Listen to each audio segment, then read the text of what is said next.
మన ప్రభువును రక్షకుడైన యేసుక్రీస్తు ప్రభు వారి యొక్క అతి శ్రేష్టమైనటువంటి నామంలో మీకందరికీ సర్వశుభాలు తెలియజేసుకుంటా ఉన్నాను. బైబుల్ నాలెడ్జ్ అనేటువంటి ఈ కార్యక్రమం వ్యక్తిగతంగా మీ జీవితాలకి ఎంతో ఉపయోగపడుతుంది అని నేనైతే నమ్ముతా ఉన్నాను.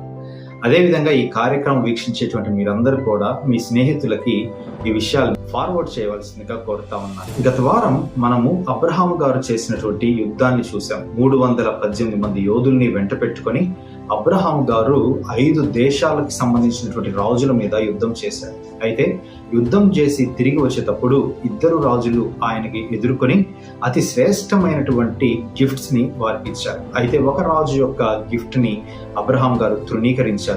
షాలేము రాజు అయినటువంటి మెల్కీసెదెకు రాజు యొక్క గిఫ్ట్ ని ఆయన స్వీకరించారు. ఈరోజు అసలు మెల్కీసెదెకు అంటే ఎవరు? మెల్కీసెదెకులో ఉన్నటువంటి ప్రత్యేకత ఏంటి? కొంచెమంది ఏమో మెల్కీసెదెకు గురించి ఈయన యేసుక్రీస్తు ప్రభువారు అని చెప్పేటువంటి వారు కొందరైతే, కాదండి ఈయన యెహోవా దేవుడు అని చెప్పేటువంటి వారు కొందరు. ఈ 2 కాదు, ఆయన ముంగుర్తుగా ఉన్నటువంటి వాడు, ఆయన నిజముగా ఆ కాలంలో రాజుగా జీవించాడు తప్ప ఆయన దేవుడు కాదు అని చెప్పేటువంటి వాదనలు ఉన్నాయి. అయితే ఈరోజు ఈ 3 వాదనల గురించి బైబిల్ ఏం తెలియజేస్తుంది, వీటి గురించి మనము చాలా వివరంగా చూడబోతూ ఉన్నాం. ఆదికాండము 14వ అధ్యాయము 18వ వచనంలో మనం చూసినట్లయితే, షాలేము రాజైన మెల్కీసెదెకు రొట్టెను ద్రాక్షారసమును తీసుకొని వచ్చాను. అతడు సర్వోన్నతుడగు దేవుని యాజకుడు. అప్పుడు అతను అబ్రహామును ఆశీర్వదించి, ఆకాశమునకును భూమికిని సృష్టికర్తయును సర్వోన్నతుడైన దేవుని వలన అబ్రహాము ఆశీర్వదింపబడును గాక అని వారికి చెప్పాడు. ఈ మాటలు చెప్పినటువంటి మెల్కీసెదెకు శ్రేష్టమైనటువంటి రొట్టెను ద్రాక్షరసమును ఇవ్వడం వలన వెంటనే 10వ భాగం ఇచ్చినట్లుగా మనం చూస్తాం. 10వ భాగము మొట్టమొదటిసారిగా బైబిల్లో ఇవ్వబడింది, ఆరంభింపబడింది ఇక్కడే. అసలు ఎందుకు 10వ భాగాన్ని అబ్రహాం ఇచ్చాడు అనేటువంటిది కూడా ఇక్కడ మనం చాలా కూలంకషంగా ఆలోచించాల్సినటువంటి అవసరత ఉంది. అయితే ఇందులో కొంచెమంది చెప్పేటువంటి వాదనలని నేను మీ ముందు ఉంచుతాను. బైబిల్ చాలా స్పష్టంగా చెప్పేటువంటి మాట 110వ కీర్తన 4వ వచనంలో, మెల్కీసెదెకు క్రమం చొప్పున నీవు నిరంతరము యాజకుడివై ఉండు అని రక్షకుడైనటువంటి యేసుక్రీస్తు ప్రభు వారి గురించి ఎంతో స్పష్టంగా తెలియజేసింది. ఈ మాటని యెహోవా దేవుడే ప్రమాణం చేసినట్లుగా భక్తుడైనటువంటి దావీదు గారు కూడా తెలియజేశారు. అదేవిధంగా 111వ వచనంలో కూడా చాలా స్పష్టంగా దావీదు గారు చెప్పినటువంటి మాట, ప్రభువు నా ప్రభువుతో సెలవిచ్చినది ఏమనగా అనేటువంటి విషయాన్ని తెలియజేశాడు. ప్రభు గురించి తెలియజేస్తూ రక్షకుడైనటువంటి యేసుక్రీస్తు ప్రభు వారు అనేటువంటి వారు రాబోతూ ఉన్నారు, ఆ ప్రభువు నాకు సెలవిచ్చినటువంటి మాట ఏమిటి అనేటువంటి మాటని ఎంతో స్పష్టంగా దావీదు భక్తుడు ఆ విషయాల్ని 110వ కీర్తనలో రాశారు. ఈ విధంగా మనము చూసుకున్నట్లయితే ఆ ప్రభువే లోకరక్షకుడు, ఆ ప్రభువే మెస్సీగా రాబోతున్నటువంటి ఆయన అనేటువంటిది బైబిల్ చాలా స్పష్టంగా ధృవీకరించింది. అయితే ఆయన ఏ విధంగా రాబోతూ ఉన్నాడు? ఆయన అహరోను క్రమం మీద నుండి రావటం లేదు, కానీ ఆయన మెల్కీసెదెకు క్రమం ద్వారా వస్తా ఉన్నాడు. ఏదైనా భూమి మీద ఒక యాజకుడు ఉండాలంటే ఆ యాజకుడు కేవలం అహరోను క్రమముకు సంబంధించినటువంటి యాజకుడై ఉండాలి తప్ప ఎట్టి పరిస్థితులలో కూడా వేరే యాజకుడిని ఆ కాలంలో అంగీకరించేటువంటి పరిస్థితులు లేదు. కానీ మొట్టమొదటిగా ఇక్కడ మనం ధృవీకరించుకోవాల్సినటువంటి అంశం, ఎందుకు యేసుక్రీస్తు ప్రభు వారే మెల్కీసెదెకుగా కనబడ్డాడు అనేటువంటి విషయాన్ని వీరు బలపరుస్తున్నటువంటి మాట ఏమిటంటే, ఆయన మెల్కీసెదెకు వలె ప్రత్యక్షమయ్యాడు కాబట్టి మెల్కీసెదెకు క్రమము చొప్పున ఆయన రాబోతూ ఉన్నాడు అనేటువంటిది తెలియజేయబడుతోంది. తర్వాత 2వ విషయాన్ని మనము చాలా దగ్గరగా ఆలోచించినట్లయితే, 2వ విషయము ఆయన రొట్టెని ద్రాక్షారసము తీసుకొని వచ్చాడు. రొట్టె ద్రాక్షరసము యేసుక్రీస్తు ప్రభు వారి యొక్క శరీరమునకును ఆయన చిందింపబడేటువంటి ఆ రక్తమునకు సాదృశ్యంగా ఉంది. అందుకనే మెల్కీసెదెకు గారే స్వయముగా ఇది నీకు నివ్వబోయేటువంటి నూతన నిబంధన అనేటువంటి విషయాన్ని అబ్రహాముకు తెలియజేయడం కోసం ఈ రొట్టె ద్రాక్షరసమును తీసుకుని వచ్చినట్లుగా మనము చూస్తా ఉన్నాం. అయితే అబ్రహాము వాటిని రిజెక్ట్ చేయలేదు, కానీ వాటిని సంపూర్ణంగా అంగీకరించిన దానిని బట్టి వారికి శ్రేష్టమైనటువంటి బహుమతులు కూడా ఇచ్చినట్లుగా మనం చూస్తాం. తర్వాత ఆయనకి ఇవ్వబడినటువంటి మాట హెబ్రీ పత్రిక 7వ అధ్యాయంలో రాయబడింది. అదేవిధంగా ఆదికాండం 14వ అధ్యాయంలో కూడా రాయబడినటువంటి మాట, ఆయన సర్వోన్నతుడగు దేవుని యాజకుడు అనేటువంటి మాట అక్కడ చాలా క్లుప్తంగా వ్రాయబడింది.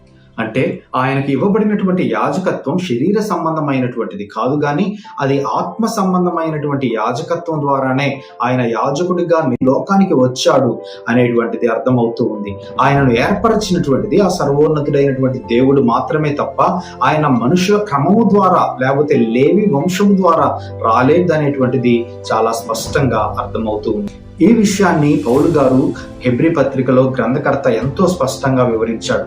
ఆయనకి ఇవ్వబడినటువంటి క్వాలిటీస్ ని ఆయన ఒకసారి ఎత్తి చూపుతూ, ఆయన నిరంతరము రాజుగా ఉంటాడు, ఆయన నీతికి రాజు, ఆయన సమాధానానికి రాజుగా ఉంటాడు, అందుకే ఆయనను షాలేము రాజు అని పిలుస్తారని చెప్పాడు. అదే విధంగా ఆయన వంశావళిని తెలియజేస్తూ, ఆయనకి తండ్రి లేడు, ఆయనకి తల్లి లేదు, ఆది అంతము లేనివాడు, ఆయన దేవుని కుమారుని పోలి ఉన్నాడు అనేటువంటిది చాలా స్పష్టంగా తెలియజేయబడింది బైబిల్లో. ఈ విషయాన్ని మనం కొంచెం లోతుగా ఆలోచిస్తే తల్లి లేదు తండ్రి లేదు అని ఏ విధముగా వ్రాయబడిందో ఎజ్రా గ్రంథం 2వ అధ్యాయం 62వ వచనం కూడా మనకి ఇదే తెలియజేస్తుంది. ఎవరికైతే వంశావళి ఉండదో, ఎవరికైతే తల్లిదండ్రులు ఉండరో అట్టివారు యాజకులుగా ఉండడానికి అనర్హులు అనేటువంటి విషయాన్ని చాలా స్పష్టంగా తెలియజేస్తుంది. కాబట్టి బైబిల్లో ఇక్కడ వ్రాయబడిన ప్రకారం ఈయనకి తల్లి లేడు తండ్రి లేడు కాబట్టి ఈయన యాజకత్వం అనేటువంటిది లోకానుసారంగా చూస్తే అనర్హమైందే, కానీ ఆ తండ్రి అయినటువంటి సర్వోన్నతుడకు దేవుడు ఆమోదించాడు కాబట్టి ఆయన ఖచ్చితంగా యేసుక్రీస్తు ప్రభువారై ఉంటారు అని పౌలు గారు తెలియజేస్తూ, ఆయన చెప్పిన మాట ఆయన దేవుని కుమారుని పోలిన వాడై ఉన్నాడు అనేటువంటిది తెలియజేసి ఆయన యేసుక్రీస్తు ప్రభువారై ఉంటాడు అనేటువంటి మాటని ఆ గ్రంథకర్త ఎంతో స్పష్టంగా మనకి అందించినట్లుగా చూస్తాం. అంత మాత్రమే కాదు, అక్కడ చేసినటువంటి ఒక గొప్ప పని ఏంటంటే ఈ షాలేము రాజు అనేటువంటి ఆయన ఈ మెల్కీసెదెకు వచ్చి అబ్రహామును ఆశీర్వదించాడు. విశ్వాసులకు తండ్రి అయినటువంటి వ్యక్తిని ఆశీర్వదించేటువంటి స్థాయిలో ఉన్నాడు అంటే అతను ఖచ్చితంగా యేసుక్రీస్తు ప్రభువారై ఉంటారు అని కొంచెం మంది దీనిని ఎంతో సమర్థిస్తున్నట్లుగా మనం చూస్తాం. అయితే రెండో కోణాన్ని మనం ఒకసారి ఆలోచిద్దాం. ఈయన ఎందుకు దేవుడు కాకూడదు? ఈయన పరలోకమందున్నటువంటి తండ్రియే ఈ విధంగా కనబరుచుకున్నాడేమో కదా అని ఒకసారి ఆ విషయాన్ని, ఆ కోణాన్ని మనం ఒకసారి ఆలోచించినట్లయితే, దేవుని యాజకుడిగా పేరు పొందినటువంటి వాడు ఒక యేసుక్రీస్తు ప్రభువారే తప్ప దేవుడు ఎప్పుడు యాజకుడిగా కనబరుచుకోలేదు. ఆ విషయాన్ని మనం గుర్తించుకోవాల్సినటువంటి అవసరత ఉంది. తర్వాత రెండవది, యోహాను సువార్త 1వ అధ్యాయం 18వ వచనంలో చాలా స్పష్టంగా చెప్పబడినటువంటి ఒక శ్రేష్టమైనటువంటి మాట, ఈ భూమి మీద ఏ ఒక్కడు కూడా తండ్రిని చూడలేదు అనేటువంటి మాట చాలా స్పష్టంగా యేసుక్రీస్తు ప్రభువారే తెలియజేశారు. అంటే తండ్రిని ఈ లోకంలో ఉన్నటువంటి శరీరం ఉన్నటువంటి ఏ మానవుడు కూడా చూడలేదు కాబట్టి అబ్రహాము కూడా తండ్రిని చూసేటువంటి అవకాశము లేదు అని మనకి చాలా స్పష్టంగా అర్థమవుతుంది కదా. కాబట్టి ఈ విషయాన్ని మనం ఒకసారి ఆలోచిస్తే ఈయన తండ్రి అయినటువంటి దేవుడు అయితే కాదు అనేటువంటిది మనకు అర్థమవుతా ఉంది. మొదటి విషయాల్లో మనం ఒకసారి కూలంకషంగా ఆలోచించినట్లయితే ఈయన యేసుక్రీస్తు ప్రభువారు అయి ఉండొచ్చు అని హెబ్రీయులకు రాసిన పత్రిక 7వ అధ్యాయం ద్వారా మనకి స్పష్టం అవుతా ఉంది. కానీ మూడో వాదాన్ని మనం ఒకసారి ఆలోచిస్తే ఈయన యేసుక్రీస్తు ప్రభువారు కాదండి, ఈయన కేవలము షాలేం రాజు, పురాతన కాలంలో పురాతనముగా ఉన్నటువంటి యెరూషలేం అనేటువంటి ప్రాంతానికి ఆయన రాజుగా ఉన్నాడు. ఆయన తండ్రి తల్లి లేనటువంటి వ్యక్తి.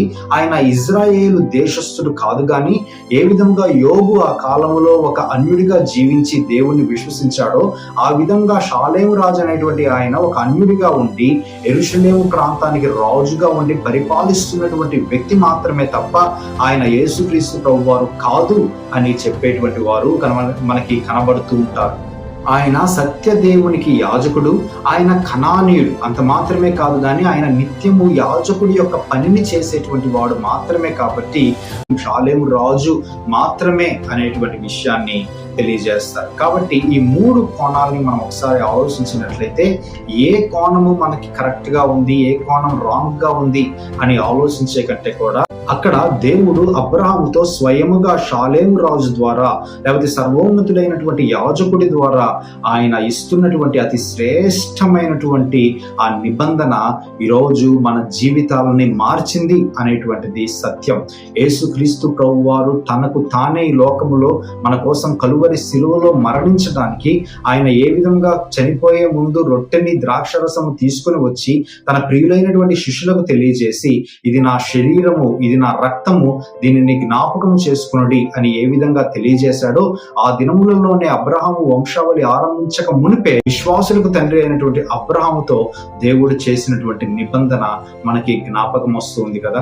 కాబట్టి దేవుడు ఈ లోకములో యేసుక్రీస్తు ప్రభు వారిని పంపించడంలో ఆది కాండంలోనే ఒక ప్రణాళిక కలిగి ఉన్నాడని, ఆది కాండములోనే మానవుడి యొక్క పాప క్షమాపణకి మార్గం సుగమమైంది అనేటువంటి విషయాన్ని మనము మర్చిపోకూడదు. అంత మాత్రమే కాదు కానీ మన రక్షకుడైనటువంటి దేవుడు మన కోసము ఒక ప్రణాళికాబద్ధంగా పనిచేశాడు అనేటువంటిది కూడా మనము మర్చిపోకూడదు.